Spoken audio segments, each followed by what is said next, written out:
The candidates are making their final pitch. Today on Bill Whittle Now, Bill Whittle makes his final pitch for the 2020 presidential election. I'm Scott Ott, and this episode of Bill Whittle Now is brought to you by the members at BillWhittle.com. And Bill, this is going to be kind of a free-form episode that can go the direction that you want it to go. Basically, what I want to get from you is a combination of what you think the significance of this particular election is. And I know everybody says every election is the most important election in the history of our lives. And then we're going to kind of drill down a little bit on that after you talk about the significance.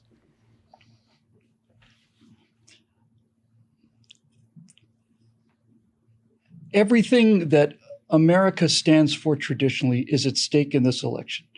This is not a question of whether or not a Republican wins or a Democrat wins. This is a question of people who are pro-America versus people who are anti-America. This is a difference between people who believe that they should be treated as individuals versus people who divide everyone and everything up into racial categories and sexual categories and set them at war against each other. This is an election between whether you would rather have protesters in the street or police. It's a question of whether you would like to have your taxes taken from you and distributed to other people, or whether you want to continue with a 35% or 33.1% increase in GDP in a quarter, and all of those other things. Basically, it's the difference between living a life earning a paycheck and the difference between letting your life go by waiting for a handout. But it's more important than all of that. If Donald Trump loses this election, forget about the fact that Joe Biden and that whole crime family will go free, and forget about the fact that Hillary will go free and all the rest of these criminals and Comey and Brennan and all that. Forget the fact that they will all go free, because that is just merely hindsight. That's retrospect. The damage they've done is already done. If this election goes to Biden, then the power of the swamp, the deep state, those elements of the intelligence community working with big media and then distributed and suppressed by big tech, will have been able to sway the middle of the country based on their ability to control information. If we lose this election, there will be no longer any way to save the system. There will be no longer any way to save the United States of America as we know it. It doesn't mean the end of the world. It doesn't mean the end of America. It doesn't mean the end of conservatism. It doesn't mean the end of anything if we lose. It's still 100 million people who understand freedom, understand how it works, understand free speech. They understand all of it. They're not going anywhere. We're not going anywhere. 100 million Americans is double the population of Germany and 3 times the population of France. So it's not like we're going to be out of existence if Joe Biden wins this. But if he does, all of the corruption and all of the rot that we've seen in the last couple of months or years, and especially in the last 2 or 3 weeks with this story about the Hunter Biden laptop thing. If we lose this election, then they will have the ability to continue to control information to the degree that we will never win another election again. If we lose this election, then they will do things like pack the courts. They'll do things like allow, 30 days after voting. They'll allow you to vote online. They'll allow you to do anything. All of the protections that we have in our republic are at stake and on the line in this election. It has nothing to do with Donald Trump other than the fact that he is the agent of trying to fix this change. And if you're a supporter of him, then that makes life easier for you. If you hate him and despise him and you find him to be vulgar and crass, and I do sometimes. I never hate him, but I do find him I find many of the things he does unpresidential, and I wish they were different, but they're not.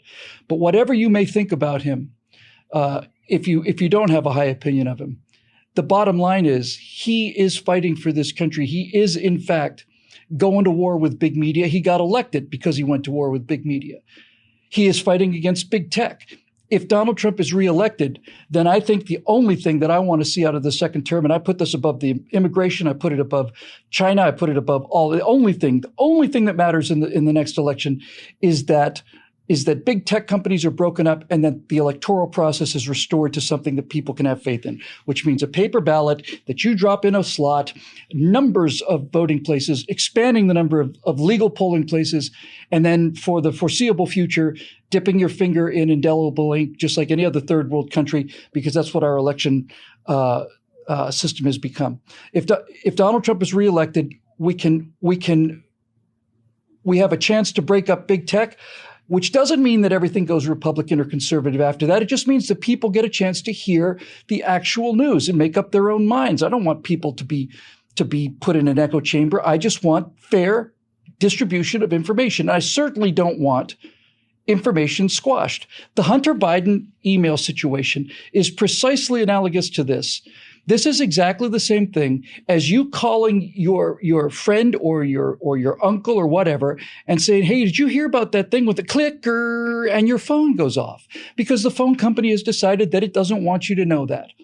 Now, if this doesn't scare the living daylights out of you, it should.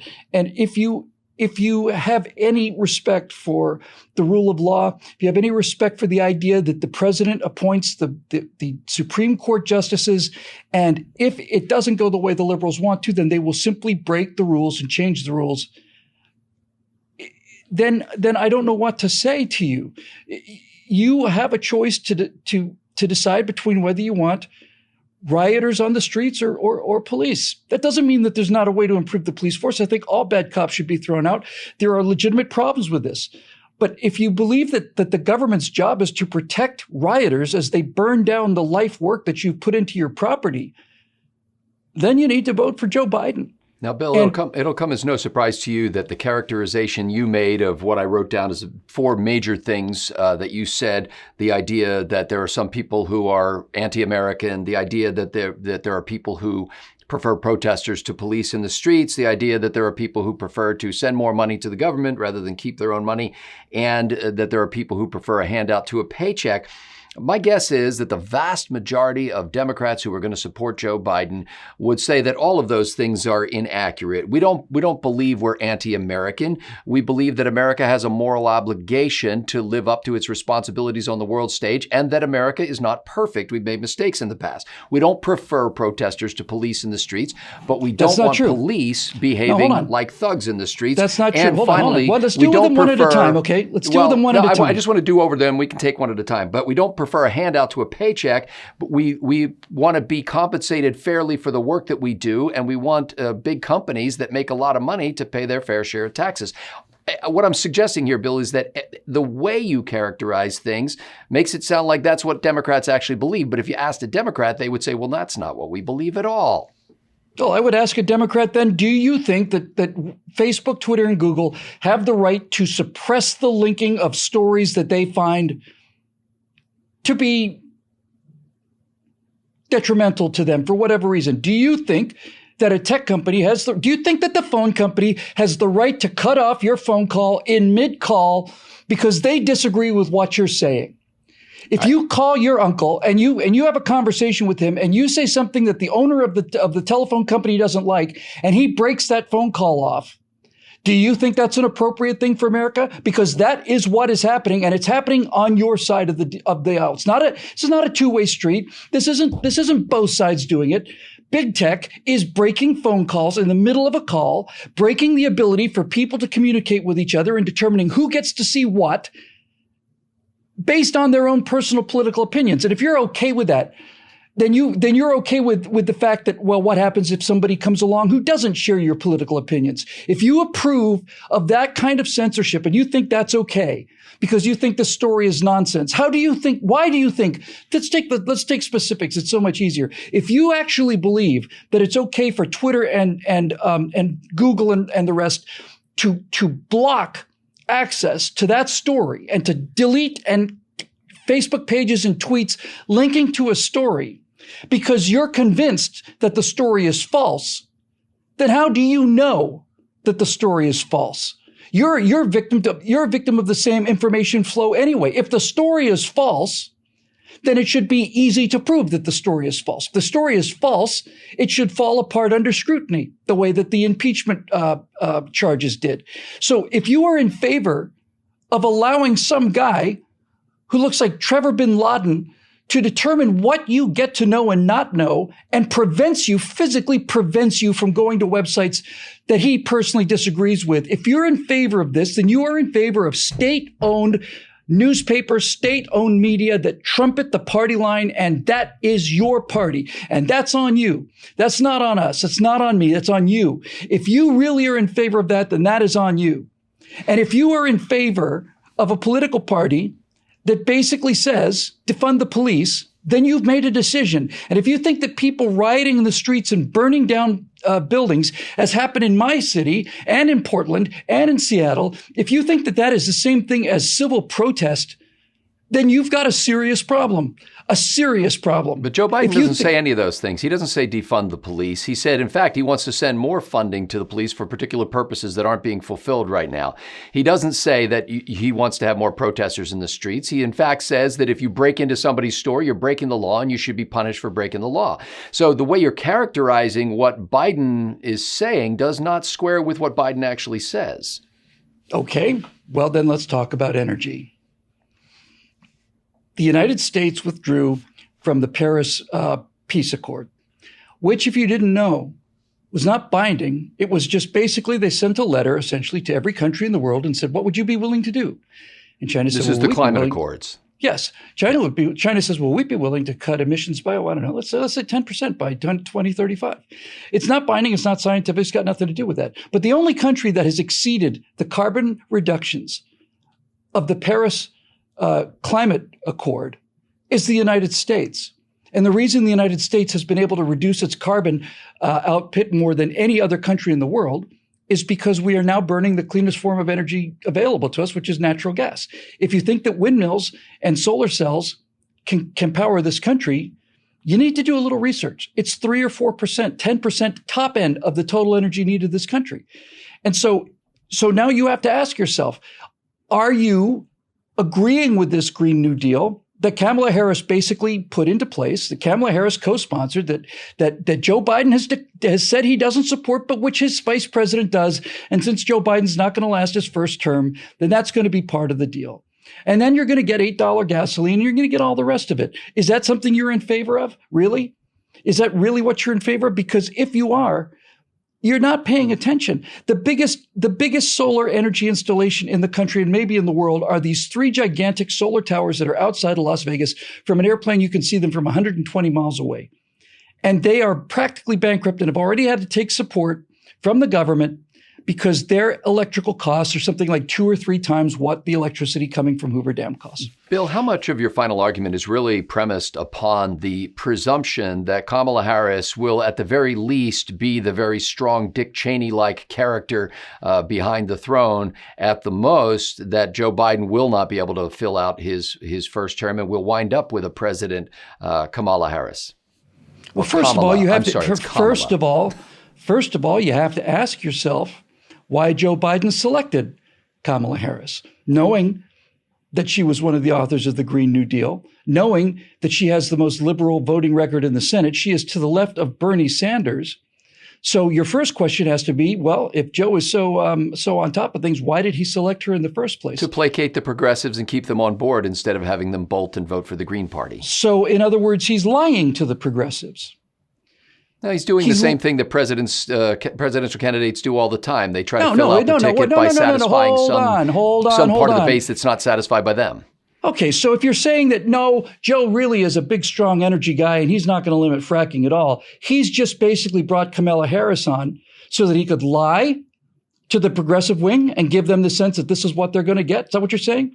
Is that what you're saying? You're saying that he's lying about this? Because he's lying about one of the two. And this is where you're absolutely stuck, Joe.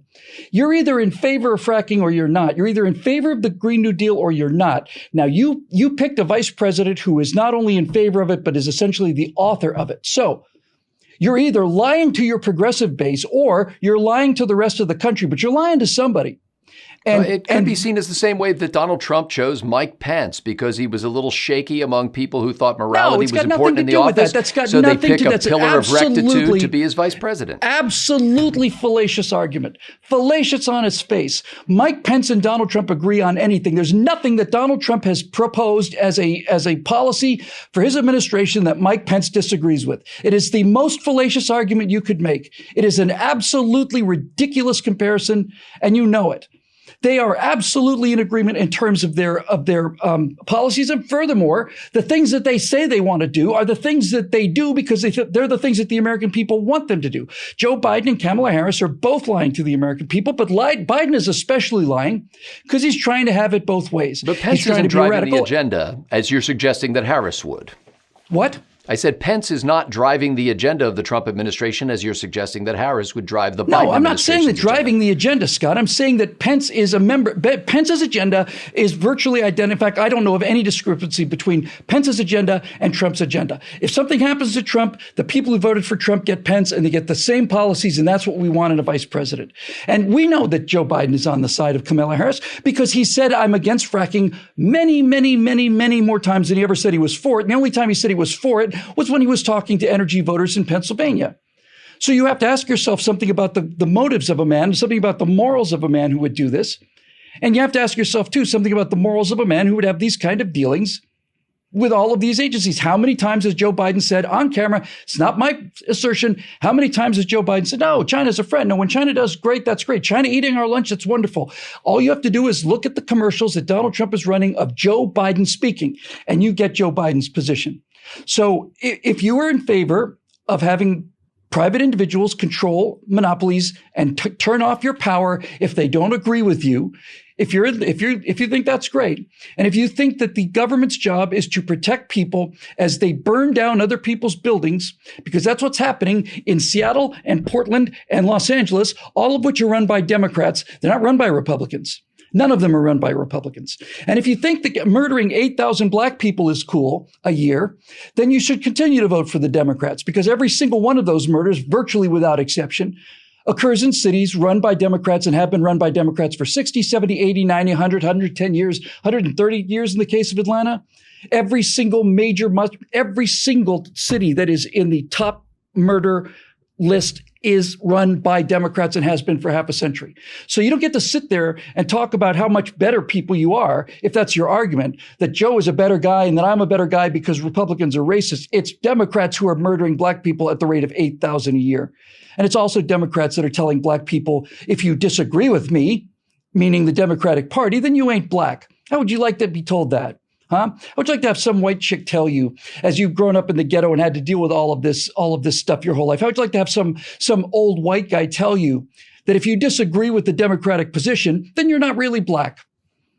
If you don't find that insulting, then there's something wrong with you. You're missing something. You have a lack of moral core. And all of these arguments go one way. They only go one way. It's not the way it is. I wouldn't dare for a second suggest that political corruption is only limited to Democrats. I'm not saying that at all.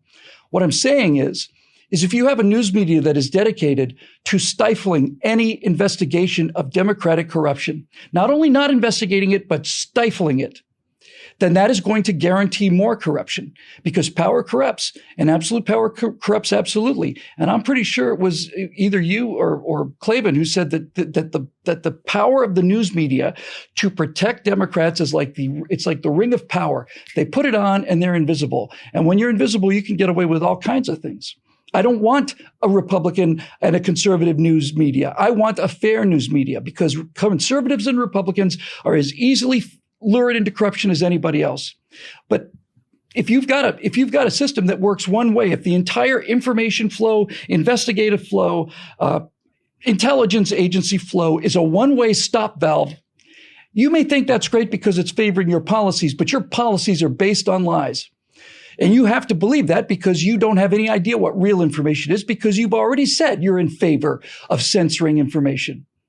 You've said you're in favor of it. If you vote for Joe Biden, you're in favor of the people that enabled him to become president. You're in favor of Google and Twitter and Facebook and all these other people determining what you get to see and what you get to know. And the reason they do that, by the way, is because they think you're a child.